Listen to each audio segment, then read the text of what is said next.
Yes, now, and welcome back to another edition of the Top Loaded Podcast. And yes, it is the week of the London Card Show, and that means it's no other than the London Card Show special. And Harry and Harry and Harry and Harry, and this is what happens every 4 months, 3 months. But first of all, HJ, how you doing, my friend? It's the big week yet again, even though it does seem like about 3 weeks ago. Yeah, I think we say the same thing every time this special comes around. That it felt like it was last week that we were back at Sandown, and yet again it's come around obviously extremely quickly as it always does. So yeah, it does seem like it was last week we were there, and we're already going to be back there on Saturday. So yeah, it's come around very very quickly, but couldn't be more excited for it. And before I introduce our very special guest, who's making his ninth or 10th appearance now, it's time.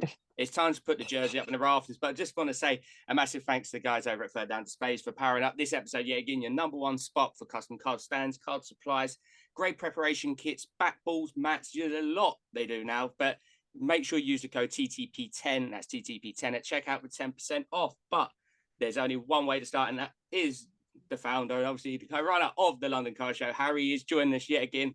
Harry, obviously it's a busy time for you, so we much appreciate your time. But welcome back to the Top Loaded Podcast.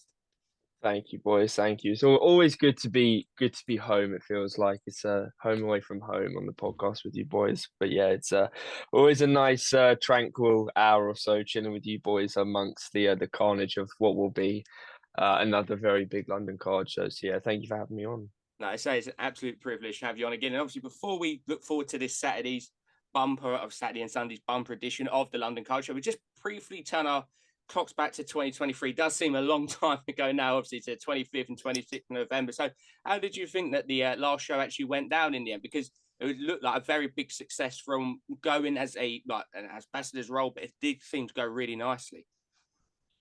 Yeah, it was over 4,000 people. Kind of justifies not just the show but the hobby. But for us, everything went as smoothly as we could have hoped. Which again, I think I've said this before. It's not pessimism when you kind of assume things might not go exactly to plan, but it's the planning of what to do when that happens. And thankfully, those plans didn't need to be put into kind of fruition. But it went really well.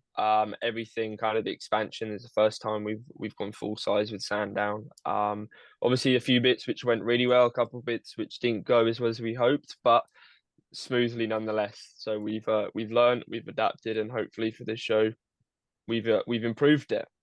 I was going to say, it was when I was walking in, and I actually forgot at first that it was the whole way along. I remember before you showed me like a sneak peek of it, and it's amazing how much it actually opens up Sandown in general. That last like, literal third, it actually felt like it was a lot bigger, and that little bit of space as well was lovely. And then the obviously F1 simulators come along as well, but it really gave people enough time to like walk up. There's a bit more like space as well, so that was it must have been for you nice as well to walk the whole length of it for a change, rather than seeing that lovely black tarpaulin behind the trade corner, what it was before.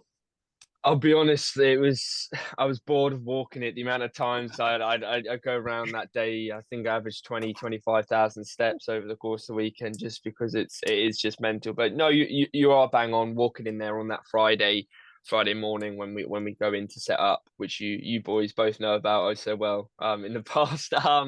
But yeah, it was a kind of breath of fresh air knowing that we'd gone full size and kind of the plans which kind of in the past we've gone, oh yeah, we might do that, or we could do this, that we have actually gone, yeah, we're doing this time. So it was good. And kind of I think one of the things we were most happy with is, I think you've alluded to it, and it was our biggest bit of feedback in the past. It wasn't negative, it was more just feedback that people would like a little bit more space, and the fact that we increased the capacity by 33%. So we added a third, if not like 50%, if you want to be smart with the maths. But there's an extra big chunk of space, whereas we only increased the amount of people we let in by 20%.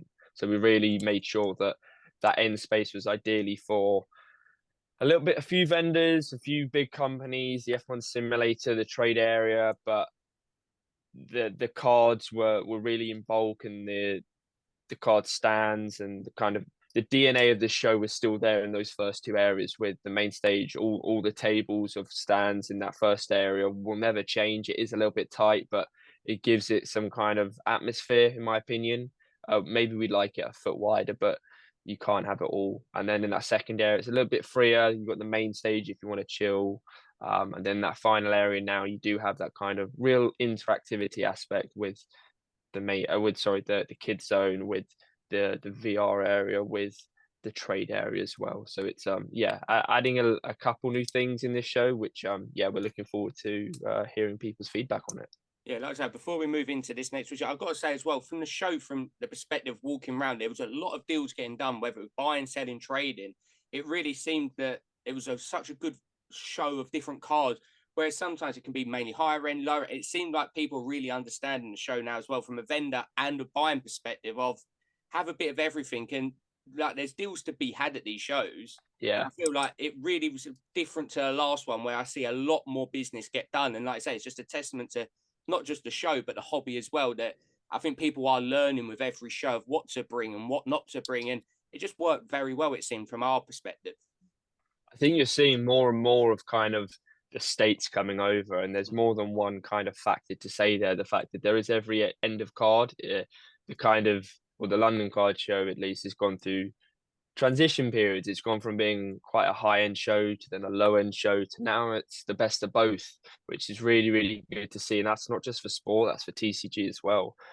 People have kind of adapted how they sell and what they sell, which again is important, that it's not just, oh, Harry puts a show on and if we don't sell stuff, it's their fault. I think they've kind of identified that you need to sell to the audience which is there. And it takes a lot of adjusting. Like we've had to adjust things ourselves. The cost of tables. There are some tables just for £70 now, and I know a lot of people still think, oh yeah, that may be a bit excessive, but you're getting 4,000 people through the door.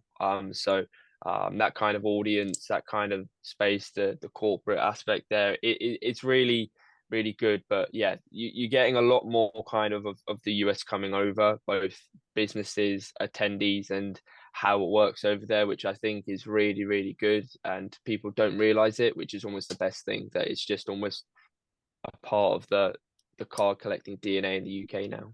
Yeah, I'm going to pass over to Harry now. Obviously, talk about this upcoming sold out Saturday as well, and very limited tickets remaining for Sunday. But Harry, over to you to talk through the next edition, obviously the 8th edition now of the London Card Show at Sandown Race. Yeah, of course. So obviously, Harry, straight off the back, obviously, of the massive success that obviously was the previous show, to throw a few feelers out there. What changes, first of all, can we sort of expect to see, obviously, this Saturday and Sunday, as opposed to obviously the previous show? So the trade area is going to be a little bit bigger. So what was the Whatnot streaming area, we're now going to have that as the trading area.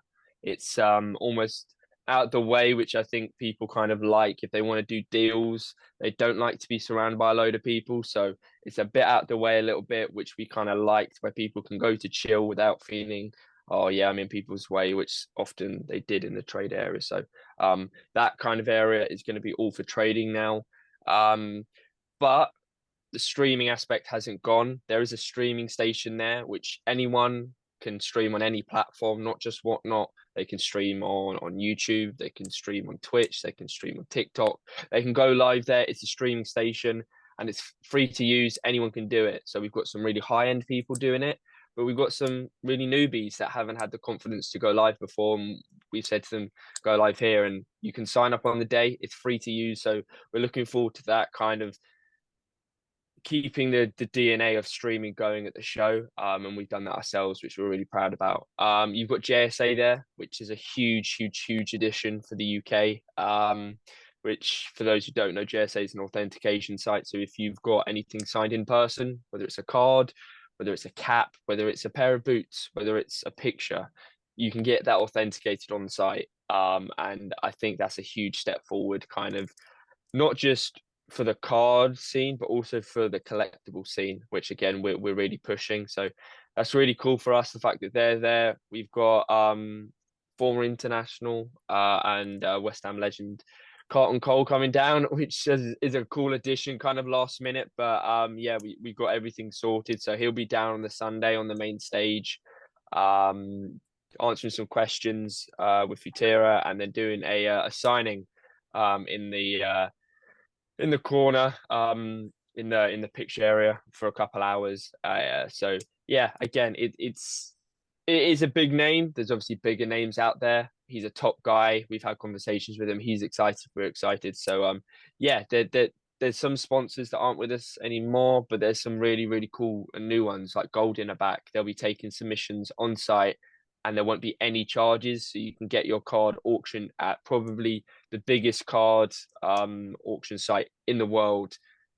Just drop it off and they'll deal with the rest of it. So yeah, it's we've come a long way, certainly, and this is probably going to be the most changes to a show we've had, even though last show was the big expansion. You've got the really cool things like the main stage, the kids zone, the VR zone still going to be there, but you've got on-site authentication, signings with Lorcana stars, obviously, Can't Call as well. So yeah, there's loads of different pieces which have kind of put this show together, which is why it's a completely different show to the last one, which is what we really want. Yeah, and I think you pretty much hit the nail on the head there, where the London Card Show isn't predominantly all about the whole reason everyone's there is for the hobby, but it's not just a card show. You've got Premier League legends there, you've got Golden, you've got JSA, you've got these simulators, you've got a whole essentially an event, which also I know is sort of what you were trying to aim to get the show to that point where it's a weekend event rather than just a show. And I think the additions you're adding in there every show is starting to progress. You said then you get into that point where it's becoming a weekend event where you've got so many different aspects of the hobby all under one roof. And I think everyone is starting to appreciate that and understand how much of a great event that these weekends are. And there's so much there for people to sort of delve deeper into. Sorry. You've got the aspect, you've got all the cards, you've got the likes of grading, you've got the likes of Goldie, you've got the likes of Top, you've got the likes of these simulators, you've got the likes of Carlton Cole coming along, and you've got so much under one roof that it's becoming a fantastic event over the weekend. So I'm definitely looking forward to obviously to this weekend and understanding and seeing what changes are going to be there, and how everyone else obviously takes into that as well.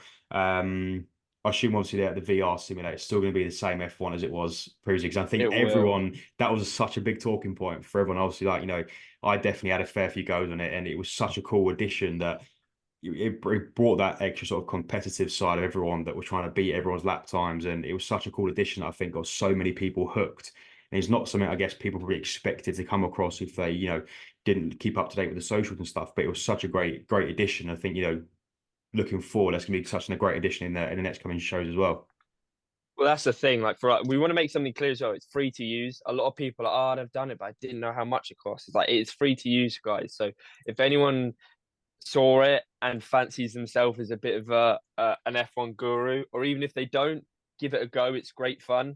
So yeah, there's that. But you kind of alluded to something which we've been pushing for a few shows, is that we want to make it a weekend long event that the whole family can go to. But at the end of the day, the DNA is still going to be cards. And I think we're hitting the nail on the head at the minute with that. We've got 250 plus tables of cards of some TCG, some other businesses like graders, your supply companies.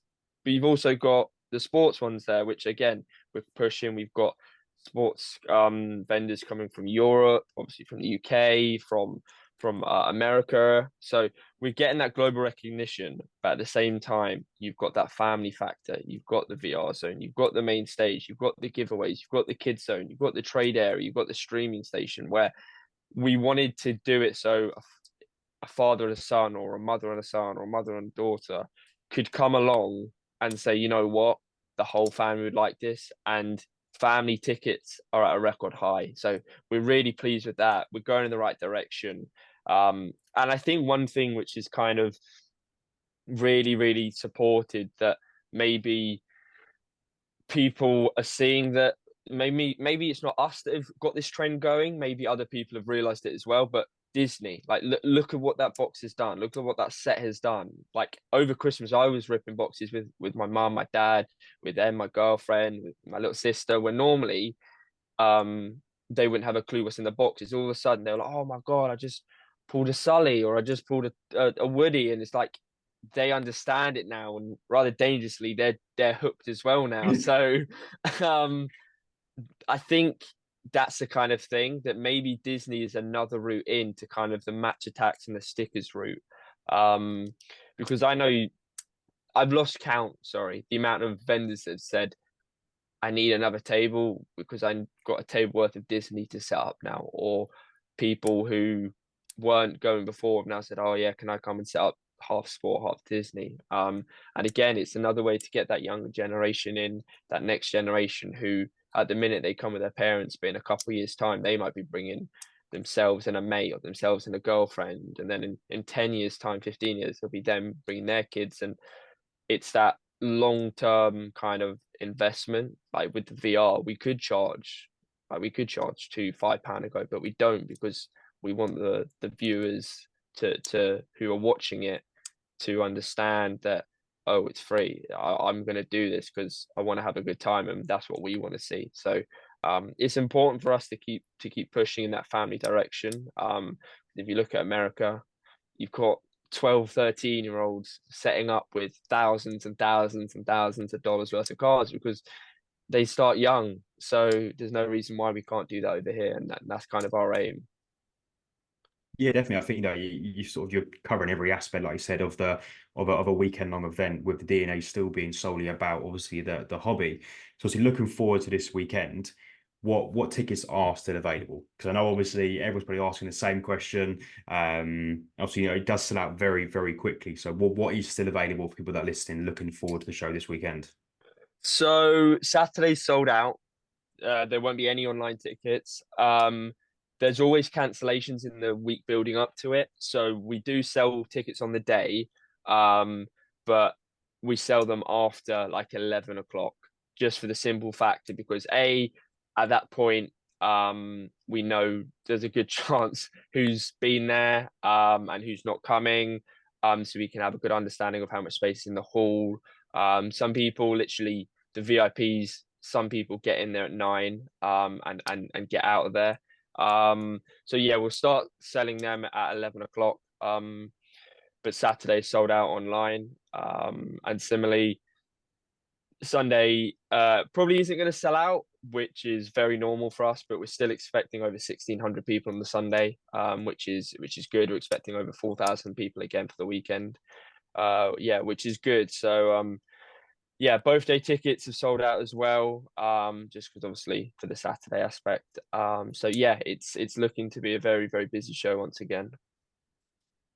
Ron, I'll hand it back over to I you, was mate. going to say, one of my favourite things I've seen so far and what people are not really catching on to is the chance of winning free PSA slab subs via the trade night. Obviously, the raffle ticket as you enter. So that's another great initiative for people to go to the trade night of winning one of 5 chances at a free PSA. I know when they'll be calling them numbers out, I'll be looking at my ticket. Yeah, to get.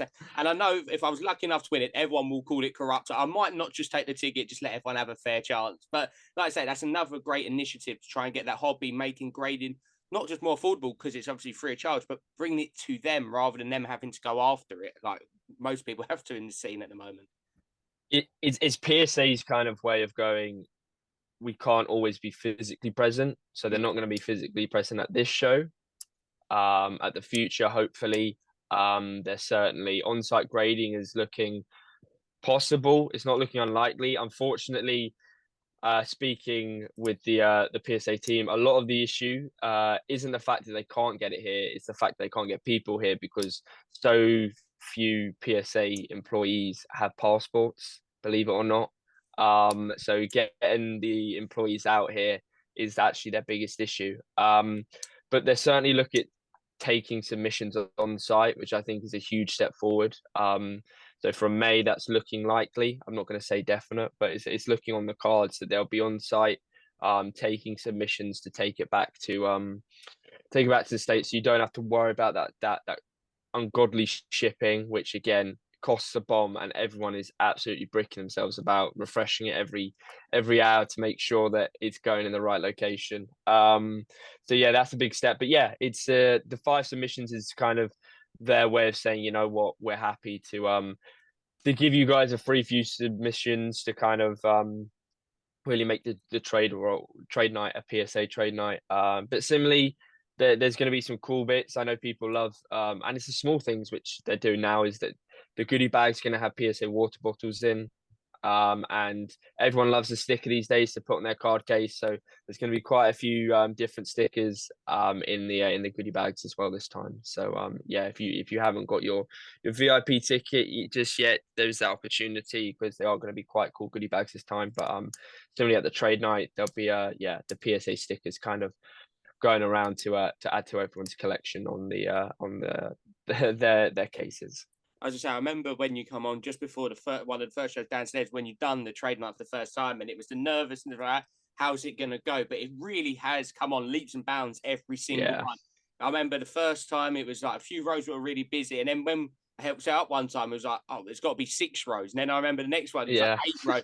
It shows you that aspect of the hobby in the UK is growing show upon show, that people now are willing to, you know what, let me do some deals, whether it's buying, selling, not trading up. But obviously, the trading has gone up considerable amount, because I remember going to shows not seeing one trade, and now I'm seeing trades happening all the time at them. It's a great thing to see, and like you say, that was one of your goals when starting the trading up, was bring that aspect from the US over to the UK. Yeah, I once again, it's without realizing we are kind of moving towards how the US do stuff. In the US, it is just a whole load of trades, and obviously cash is king, but liquid stuff and grails and cash on top, all things which come into trades now. And I think people are also starting to understand that a cash price for a card isn't the same price as a trade value for a card. And again, it's where we were kind of moving behind the times a little bit. But yeah, we can look forward to seeing a lot of trades kind of happening now in the UK. Because of that, it is just second nature that if someone doesn't want to pay cash for a card, they can maybe try trade for it and hope for the best that you've got something that they want. Yeah, I was going to say, it's one of them. Once you get the hang of the trading business, it could be a lot of fun as well. Sometimes, like you say, with trade values, cards present themselves that might not be readily available with cash, but a trade, because someone might be like, I don't really want to get rid of it. However, if I get this in make weight, so like I say, it's going to be an interesting one to say. And then my last one as well is, this is the 11th show overall now, which is crazy to feel like 8. So looking all the way back to the early days of it to now, obviously the size is not even doubled. It's probably times 30 or whatever it is. It shows you it's going hand in hand with the hobby as well. So from your own perspective, obviously being one from day one all the way through, how do it makes you feel now seeing these shows, how much they look upon the likes of PSA, JSA, all these companies are now from the States coming over, like sponsoring the show? It must be great satisfaction. But like I say, the journey's only still just beginning, really. It's a bit surreal, yeah, kind of the fact that little old London Card Show, little old Harry's all of a sudden built something. And certainly it's not just me anymore. I've got 2 people working full time with the show and with other projects now. So it's really testament to the hobby. We wouldn't have grown unless we'd have had people coming to the show, wouldn't been able to kind of keep getting this kind of viewage, I think is the best way to say it. And we're just so grateful that each show we always like, surely it's we can't beat ourselves and make it even better, and we do, which is again credit to the team, the on day team, the behind the scenes team, to how hard we do work. But at the same time, yeah, if someone had said to me, be full time with 2 employees working hand in hand with PSA, with Topps, with JSA, with Golden, I genuinely would have just never in a million years. So I'm very, very lucky and very fortunate to be in this situation. I'm very grateful, but it doesn't mean I take anything for granted. It doesn't mean I don't want to keep growing, because I know we've got a very influential factor in the UK hobby, and we don't take that lightly. We really want to keep pushing. We want to improve the quality of the card collecting aspect in the UK, the hobby in the UK, and we know that we could set new trends if we do things correctly and we speak to the right people to get in the same mindset with them. So we've got those contacts, and hopefully we're pushing the right things to the right people in the UK, because we want the best for the UK. And going to other shows myself, I'm seeing more people who came to a London car show for the first time and now regulars at other shows. And it's really, really good to see the fact that it is just normality elsewhere in the UK, that there's so many shows, testament to the UK, that these shows are possible. I was going to say, before we get a closing message, I think before every single person of the 4,000's asked you next weekend, how about Lewis Hamilton to Ferrari? Then I've got to ask you the question because you're going to get it a lot next weekend. So hopefully, if we get it asked now, you might save a few questions at the actual show. I genuinely, it was like one of those days where you will like, what were you doing on that day? It will go down in history like that. Look, I think it's good for George Russell. I think he'll get the number one seat, unless you get someone crazy like Fernando Alonso coming into that seat, which again I wouldn't rule out. It looks like Albon's off to Red Bull, so as much as I'd love to see him in that Merc seat, it's looking like it could be a really random person. There's a couple of young people. Lando's been rumored, Vettel's been rumored, Alonso been rumored. So it's exciting times. Am I surprised? Yeah. I think it shows that Mercedes didn't give Lewis exactly what he wanted, and Ferrari came in and kind of took the chance. So it makes this season very exciting. F1 needed this kind of shake-up. Not for the right reasons, because it's been quite boring on track. But yeah, we'll see. It'll be interesting how Mercedes go about it. Whether they do say to George Russell, "You're number one driver now, that Lewis isn't here long term," or whether they do to say, "Right, Lewis, final year, we're going to give you everything." There's so many questions to leave unanswered. Does Lewis know something about the 2024 and 25 car, which we don't? Or does he just want a new chapter? He did the same thing with Mercedes back when he joined before new regulations. And he'll be joining Ferrari a year before the new regulations. So yeah, that Ferrari team looks scary with Leclerc and Hamilton now. I'd be a bit pissed off if I was Leclerc, having signed a long-term deal, and all of a sudden your teammate isn't Spaniard with 2 race wins. It's a certain Hamilton with 7 world titles. So yeah, it's really, really exciting. A shock, certainly as a Mercedes fan, but again, I think the sport needed it. So again, I'm not sure what it does to Hamilton cards. I think it may increase it, but as soon as that first Ferrari card comes out with Lewis, my God, is that going to be a desired card?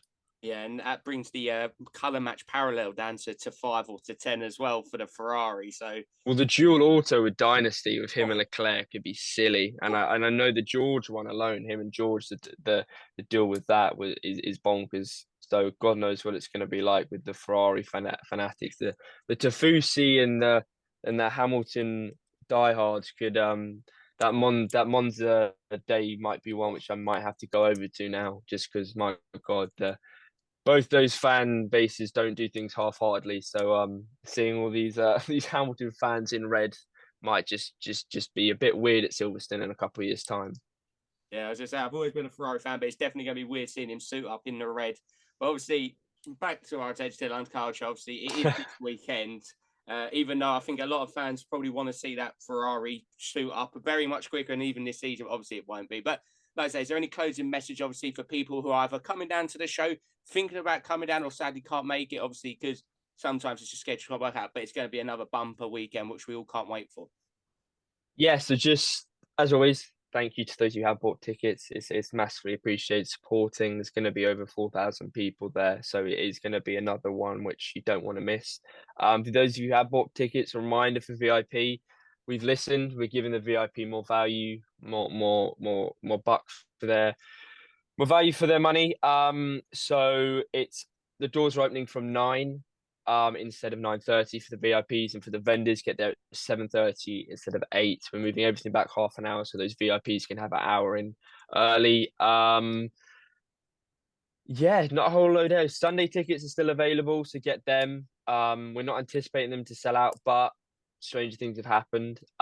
So yeah, they're well on track for over 4,000 people, which again is testament to the UK. But yeah, there's not much else to say. Going to be good Disney there, good TCG, a load of sport. Just about every sport under And the spectrum is there, especially with some big US guys coming to set up. So really, really good from that aspect. Bring your autographs to get authenticated. Bring your Carlton Cole pictures to get signed on the Sunday. And then yeah, I can't wait to get them authenticated. Exactly. Yes, they are doing a deal for Carlton Cole signed stuff. And for your more TCG, Lorcana, we've got a load of Lorcana artists down as well. So it's going to be a great couple of days. Family friendly, of course. So if you're thinking of bringing your kids along, there will be something for everyone, whether it's your pound cards or your kids zone or your higher end stuff. There's, as I said, there's just about every vendor there which you can think of. So yeah, do feel free to reach out if you have any questions. As always, we've got a team on hand ready to answer. But yeah, any questions, let us know. We can't wait to see you all down there on Saturday and Sunday. It's yeah, as always, looking forward to it. Like I say, from me and Harry, and obviously everyone listening on, we really appreciate you spending time with us on another London Card Show, and we look forward to seeing you and the team Saturday at the London Card Show. And like I say, the best of luck, and no doubt it'll be a budding success like usual. But there's only one man to follow Harry, isn't there? And I think it's a certain fellow that we all love by El Toro Cards. So, yep, I did sit down with El Toro Cards again, put a disclaimer on. He is as crazy as ever, but as hilarious ever. But that was coming right up. But, Harry, have a great London Card Show, and we will see you on Saturday. But until then, here's El Toro, pre-warning, disclaimer, El Toro's on the way. And yes, now we're back for the second part, obviously, of the London Card Show special. And we are joined by a man who first joined us on the London Card Special as just a regular attendee, as talking about the show, and now has become a vendor at the show. And this will be his second time. But first of all, Jason, obviously, El Toro, how are you doing, my friend? Doing all good. Keeping the hobby.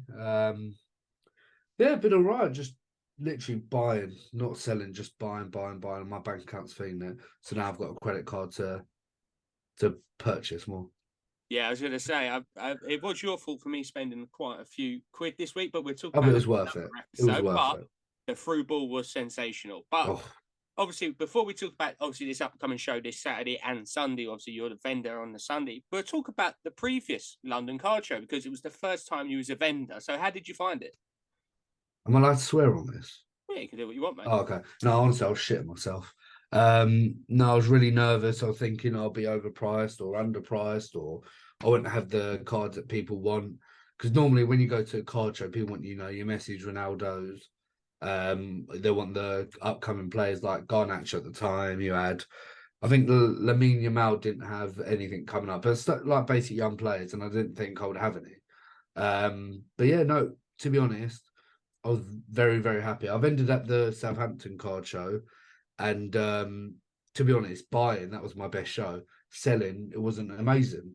But obviously there was a lot of traffic and like disruptions with trains and all that. But with the London card show, I done exceptional for what I thought I'd do. I think the first 10 minutes sold about 30 quid.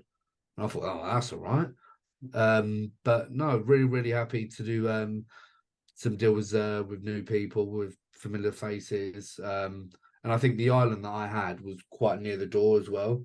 And I had goats on the table. I had JPR, I had Patrick Mahomes, I had Sports Cars UK down. Then behind us, we had a guy, I think he's from America, he had Eminence, trebles. And I'm like, yeah, Jesus, what a table. But the only bad thing about the card show, where my table was, people wouldn't stop opening that door, and it was freezing cold, and they wouldn't stop closing it. And literally every 5 minutes, I had to just close the door a little bit, but it was freezing. But other than that, it was really, really good shows, sold a lot. And one thing I like about being a vendor as well, you get to talk to people that, for example, I had a lot of vintage, and people like, oh, who's this player? And in my head, I'm like, how do you not know about that player? And then, you tell them about the info, and it gets them into the vintage, which I think, most people should be going into, in my opinion. As I say, it's a perfect question. It's going to lead into my next question perfectly. Well, I remember when we spoke privately before the show, and you was like, rather than just being a vendor, you want to educate people as well where possible. And do you still, like, obviously, we're not going to talk too much about the next show while we're recapping, but is that still a massive thing of yours? Because obviously the vintage world, there's so much to learn. I think no matter who it is, whether they've been in it for 50 years, for 5 minutes, everyone's still learning one. So do you think the education of vintage is still going to be massively important for you like what you did at the last show, but also going forward as well? No, I understand. It's like last show. I think on the Saturday when I wasn't vending, me and you went to Football Carsnet, and I saw a Hento that has, I think, only been seen once or twice, and that's the only car that's ever been graded. And it's like stuff like that, going up to a table and learning about, stuff that you wouldn't know. It's like I was thinking about this today. Maybe when I was 3-4 years ago or 5 years ago, I thought football in the 50s, 60s, 30s. It's bad, it's shit. But now me researching about it, actually looking into it, it's a whole nother ball game, I think. And I think, if someone comes to a table and asks about this player, it gives them an insight on, what I collect as well. It's like, for example, who I think I had a Mazea. Mazea had quite a lot of attention. I did sell it, unfortunately, in the end. But yeah, a lot of people ask, like, who is Mazea? He's won 2 World Cups. What player has won 2 World Cups? There's not a lot. I think there's only a few of the Brazilians and obviously Argentinians and Italians. So it's good to educate people on that. It's like, for example, Mazea, he's named after the San Siro is named after him. One of the greatest stadiums in the world. But no, it's always good to educate people. I think it's that's how people learn in the hobby. If I didn't know about this, I wouldn't collect it. Yeah, and I think going back to obviously that first show and what you had on your table, because it's very hard to know what you want to display, whether you get certain cards in. Do you go high end? Do you go low end? Do you go vintage? Do you go modern? So, what was your thinking prior to it? Obviously, because you'd had the experience of going around quite a few London card shows to see different people's tables. So, did you have a range of stuff, or was it more like a certain area of like Spanish players, or was it a bit of everything, but mainly more flick through? Or how did you go about what stock you actually had for your table? I think I wanted to do a bit of vintage because I think I've been in the big venue that London Card Show is in now. I think it's been there twice. I think twice, 3 times. 3 or 4 now, yeah. 3 or 4, bloody hell. But yeah, the amount of vintage I've seen, it's not a lot. So I want to showcase some vintage for people because I've heard a lot of people that like vintage and want to come to London Card Show, but there's not a lot available for them. So I wanted to do that. I know higher end. Well, I don't really have a lot of higher end anyway. It's probably more vintage anyway with the higher end stuff. But higher end, I think, is the best show to do it in the UK is the London Card Show, which I think is there's 1,800 people come in, 2,000 people, stuff like that. So I think that's the best place to display your higher end. But I think always £1 to £10 to £50 to £100 cards always does the best. And I didn't have a flick through, but I had the stuff that you would have in a flick through, I had in the case as well. And the first 5 minutes I sold, the £1, £2 cards to I know JPR and Grassroot Cards. Then I had Wedding Collectibles came down. They saw, I think her name's Butchernan, plays for Chelsea also. Like £25 cards, sold that to him. So like you sell a range, and then in the end I sold that Mazea for I think 245, 250. So I would say maybe that's not a higher end card, but it's one of the higher ones that I had. Obviously, I did have a lot of higher end that didn't sell, but that's it's normal. Would they have sold in Saturday? Who knows? Obviously, Saturday's probably the better day to vendor, but I just think Sunday is not that. It's not quiet. You can still sell stuff, as it's been proven. So I think Saturday for me is always good to walk around and socialize people. I think that's where the best deals are, because that's obviously the first day. And then Sunday, it's still it's still good. Everyone it's chilled, but it's still a place to sell. Yeah, so if we move our attention, obviously we spoke about the previous one with vendor, and obviously now again on Sunday this week. I can't believe it's already come around this quick, but literally this Sunday is. So did you, when arranging what stock to get in to obviously display it on your case for whatever it's going to be Sunday, was you thinking a lot about what done well the first time, or was it a bit more a case of let's just try something different, because it's still a learning process? Yeah. And every show's different. All it takes is one person to come up and they might be interested in X card, or they might be interested in Z card. So what was your thinking behind getting some of the stock in? Because like I say, it's a bit of a quieter time with releases, so you can't really get as many new releases. around the London Car Show the week after is Prism, so we've still not got any real high-end releases. Yeah. So what was your process in this time about getting some cards in, and was there a certain area you wanted to focus on? To be honest, I don't really collect obviously and sell. I don't really do the newer sets unless obviously they're big ones like Prism. You know, if I can get a cheap Immaculate or whatever. But like with these, like me personally, Topps Deco, all these lower end sets, I don't like. I wouldn't personally buy them, so I wouldn't personally sell them. Obviously, if there's like aluminium out at 25, obviously I would. But I think just going for the sets everyone knows, Topps Chrome, you know, Immaculates, your Merlins, they're the sets to go for. They always hold value. And I think that's why people would buy them. Obviously, I think people would buy the Topps deck on that for their PC. If you PC, I don't know, Darwin Núñez, you're going to buy an out of 50 Darwin Núñez and Topps Deco because for your PC. But you wouldn't buy, I don't know, me personally, a Garnacho out of 25 from Topps Deco. I'd rather save that money and try and get, you know, an out of 50 from Topps Chrome or something. But yeah, I didn't really have a game plan last time. I don't have one now. I just wing it. I think that's how I've done most of my life. Just wing it.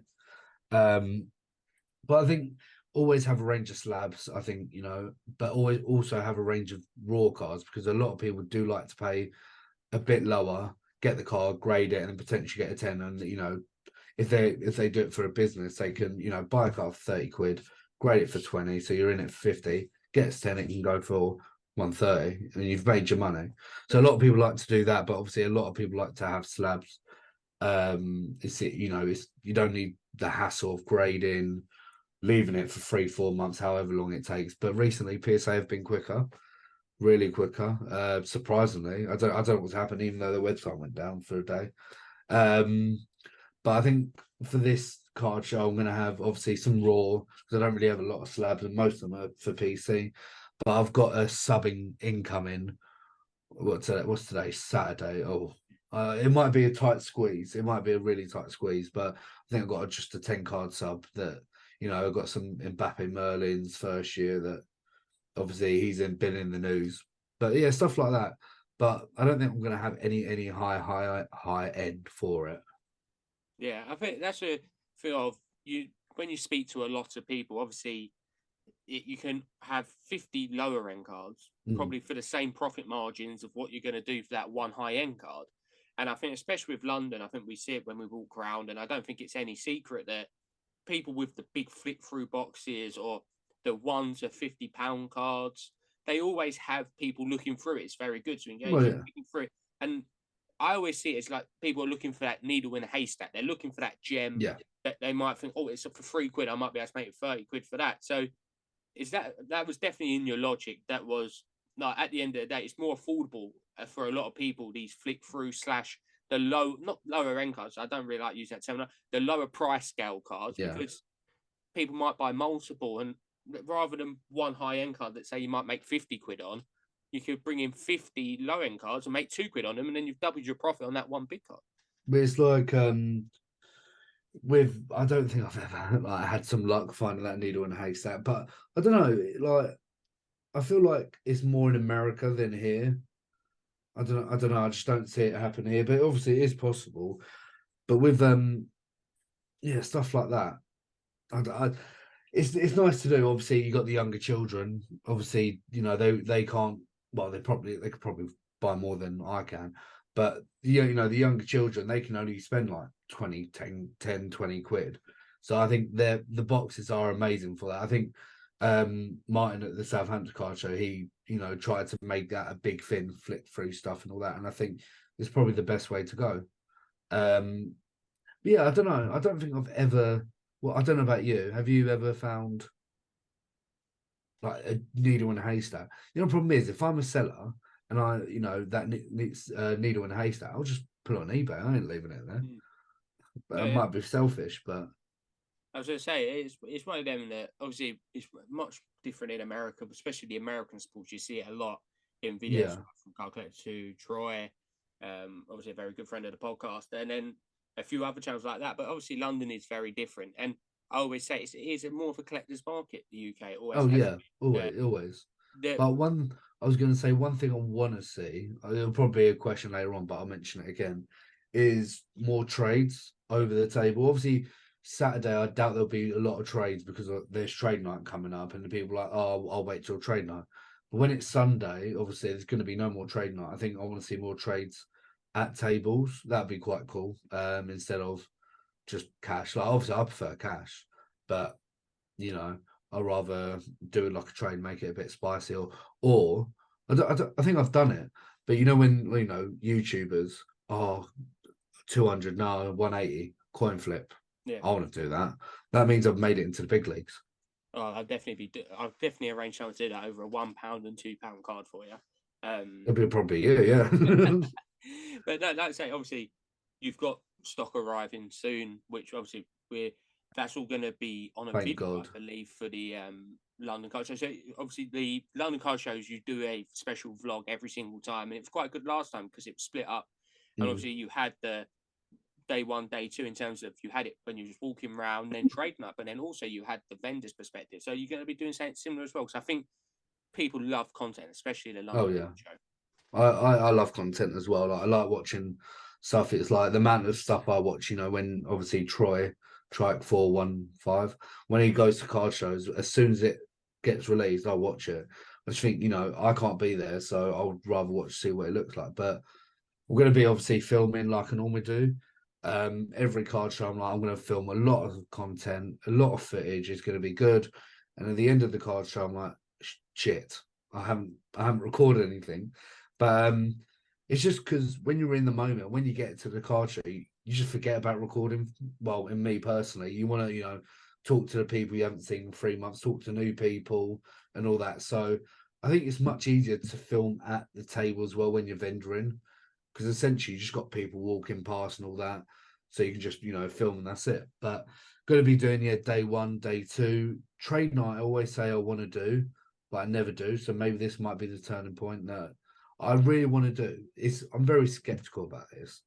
When people have like a £1 card and they do a trade up challenge, and in the end they get like a 1 of 1 Messi, like I can't imagine me doing it. I really can't. I'll probably end up with a lesser value card than I've started with. But I want to try that. I think that'd be quite a cool idea. But I feel like, I don't know, people in America it's very easy to do a trade up challenge. In the UK, I think people are very, cemented to their cards. But, it might be like a little challenge to do, and then we'll think of another, maybe like a pack battle or something. I don't know. We'll try to get some ideas, because I think the best way for content is, to film, essentially.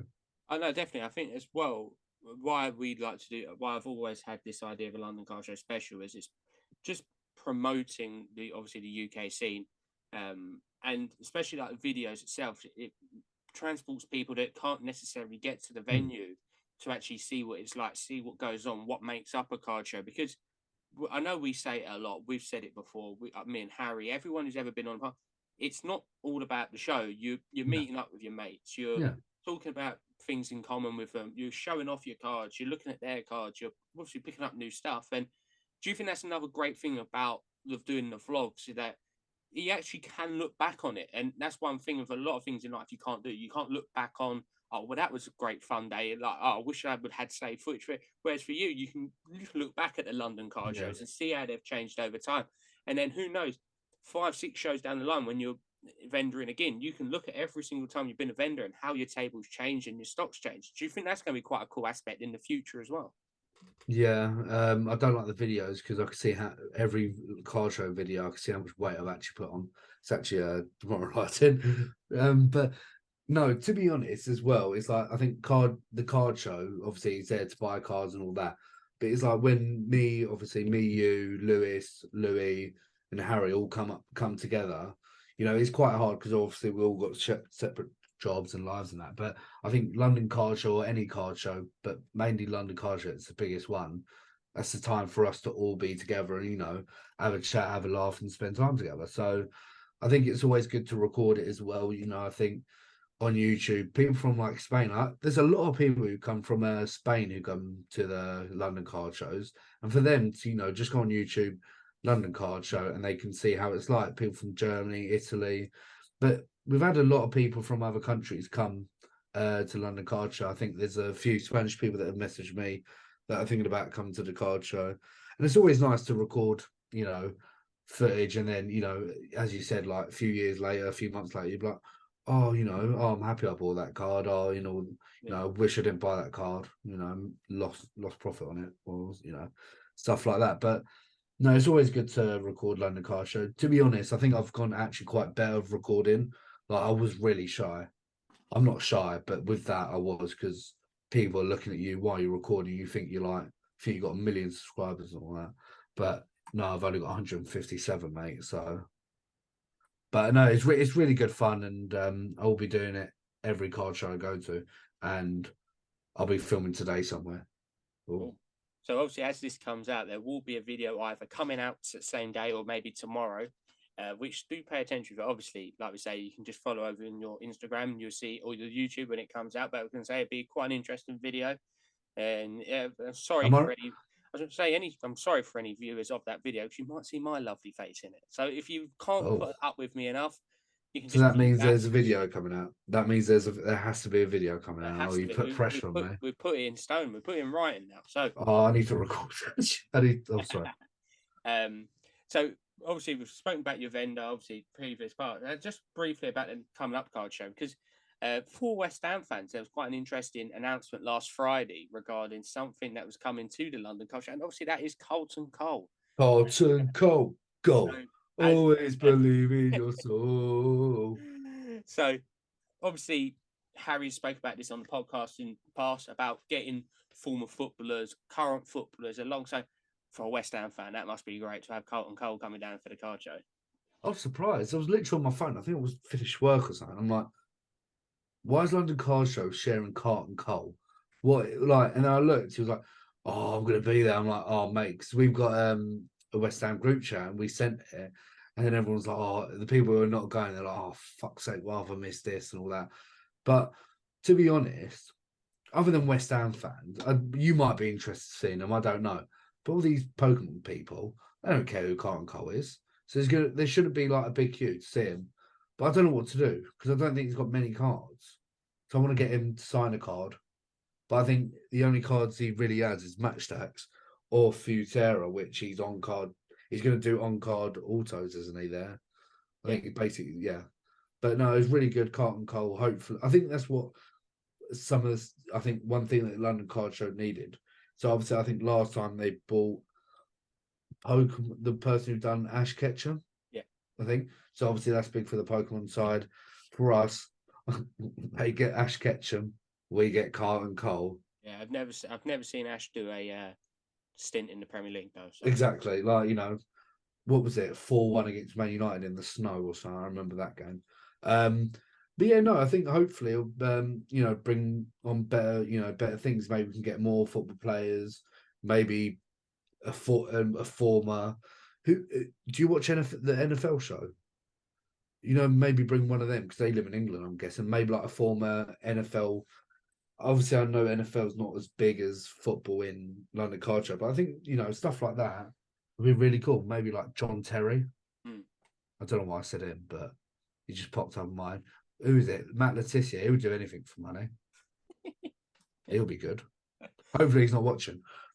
Well, hopefully he is, but he's not, because I was going to say another one of the announcements. Obviously, we spoke about this prior on in the episode, but JSA is another one being there. Obviously, there to authenticate your site memorabilia if you've got anything like that. But do you think this just shows that London are looking at the ways now to make it that massive, big show, bringing the new things to the UK? And JSA is another one. It's a massive company in America, one of the leading authenticators in the world. So it really proves that they are keeping the ball rolling. They are scaling up every time on the card show. And then there's one question we've been trying to wiggle away. Harry's get an answer, but one day it has to be on site grading, don't you think? Well, I don't know if it was sneak peek or something. Like, I don't know. I got an email, I think, from London Card Show, and it said to fill out a form, and it said, "Would you like on-site grading?" And obviously, I said yes. But I think maybe they're looking into it. I think they're just getting. The problem is they're not going to bring on-site grading, and then no one's going to pay for on-site grading. It's going to be a waste for them, waste for PSA, and all that. So I think they're going to get a feel for it. But I think they've got to. I think maybe hopefully I might speak to Harry. He probably won't listen to me, but CGC, that could be a good, because I think CGC do quite a lot of shows. But how much do you think PSA would charge for on-site grading? This is what I mean. Yeah, it's going to be a tricky one. Like 150. I would presume in the 100 to 150 area. And do you think someone would pay 150 quid to grade their card on the day? It depends on the card, right? Especially I think it's the convenience, especially some of the bigger cards that you don't want to be gone for a while. Then that's a possibility, like one of ones, for example, or very short print rookies. It's always a chance. Basically, when you get it back quicker, you might as well just do it on the day. Imagine, you buy a card, you grade it, and you grade a 10, you sell it on the day. Quick profit. Or buy it in the morning, grade it in the afternoon, and then trade it at trade night. That could be an unbelievable video idea. Bloody well. If a London Card Show want to give me 150 quid for grading, I'm here. Like we say, obviously, it's going to be a great weekend, obviously, down at Sandown. There's a very, very, very limited amount of tickets on the day. So if you are going to go, there is still Sunday tickets available. So we do suggest heading over to the London Card Show website and obviously to their Eventbrite to pick up tickets for this weekend show. If you are coming along, we really do hope you have a fantastic weekend. Do make sure to come and say hello.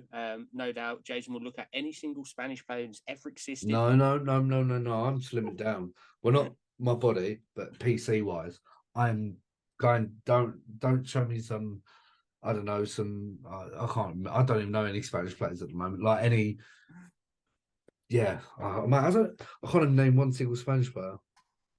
Very Spanish of you. Yeah. So, like we say, it's going to be a fantastic weekend.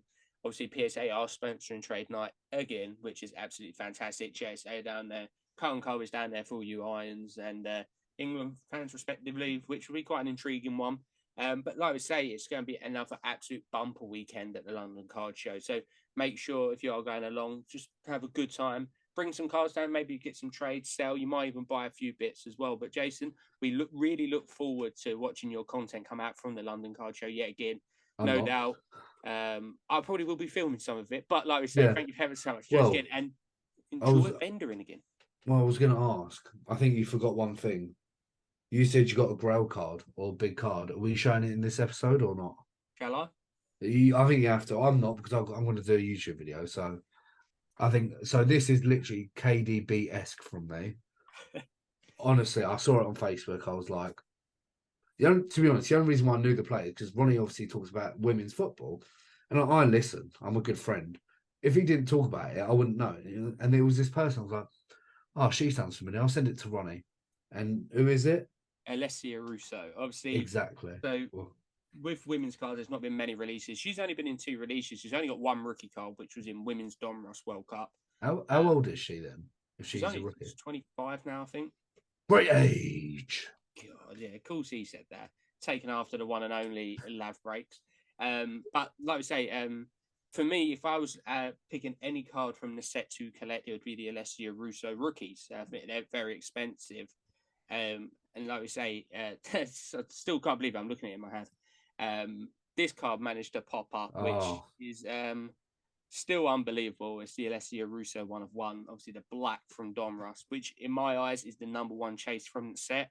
Is there another 1 of? I know there's not another 1 of 1, but you know when they got like she's only breakaway got and she's only got one of 1. That's it. One of 1. So yeah, it's one of them that is locked up in the collection now. Like I say, it's a magnificent card. They're probably only fair to be announced on a London Card Show special.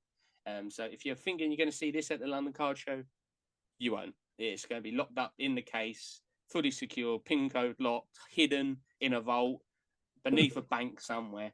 But no, like we say, it's going to be an absolute fantastic weekend this weekend. We really do look forward to seeing everyone there. Make sure you get there early if you're going in general admission, because there will be a longer queue. So if you want to get in before the big rush, make sure you're there early. Obviously, if you have a VIP ticket, there is a separate queue for VIP, which will get you in a bit quicker. But like I say, we will be in there nice and early. So we'll hope to see you all there. If you do see us, come and grab us, have a chat. Even if you're at the show, you got questions or anything like that in between now and the show, or at the show itself, drop us a message on Instagram. We might not be checking it as much on the day, but we will be still checking it in case anyone needs it. And in between all of the commotion, We hope everyone out there is having a very good time, staying safe. Hope you have an absolute fantastic London car show. And if you sadly you can't make it along, make sure you go and watch all the content, and there will be some videos / pictures coming out on the Top Loader podcast throughout the Instagram throughout the day. But most importantly, I hope everyone out there is buying, selling, trading, all that good jazz. Happy hobbying, and good night.